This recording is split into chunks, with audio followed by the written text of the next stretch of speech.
ዓለምን ሊያጠፋ የሚችለው አስፈሪው የጦር መሳሪያ ሰይጣን 2 በመባል የሚታወቀውና ማንኛውንም የአየር መከላከያ ስርዓት ሰብሮ መግባት የሚችለው ግዙፉ የኒውክሌር ሚሳኤል ዳግም ተሞክሯል። ይህ ሚሳኤል ለንደንን በደቂቃዎች ውስጥ ማጥፋት ይችላል ተብሏል። ፑቲን ለምዕራባውያን ያስተላለፉት የአዲስ ማስጠንቀቂያ ዓለምን በስጋት ውስጥ ጥሏታል።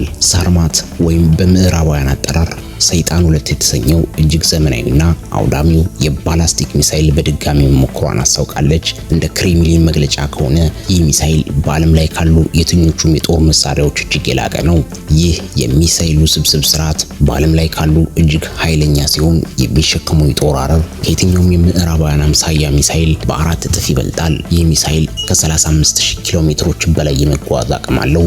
ይህም ማለት ማንኛውንም የዓለም ክፍል በቀላሉ መድረስ ይችላል ማለት ነው። ይህ ሚሳኤል ሌላው አስገራሚ ባህሪው ማንኛውንም የአሁኑንም ሆነ የወደፊቱን የሚሳኤል መከላከያ ስርዓቶች ሰብሮ ማለፍ መቻሉ ነው። ፑቲን እንዳሉት ይህ መሳሪያ ሩሲያን ለማስፈራራት የሚሞክሩ አካላት ሊታሰብበት የሚገባ ማስጠንቀቂያ ነው።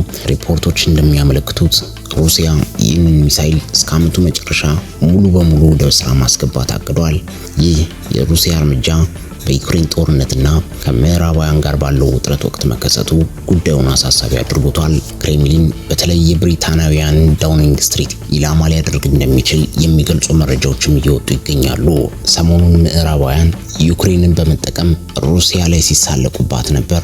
ሩሲያም ምላሽ መስጠት ታቀበታለች። አሁን ሰይጣን 2 ከተደበቀበት መሬት ወጥቷል። ፑቲንም ያመረሩ ይመስላሉ። ይህ ረቂቅና ዲጂታል ዘመን ዓለማችን ወደ ተሻለ ስልጣኔ ግስጋሴ ላይ ትገኛለች ብለን ስንጠብቅ፣ ዳሩ ግን ፖለቲከኞች ይህን ስልጣኔ ዓለምን ለማጥፋት እየተፎካከሩበት ይገኛሉ።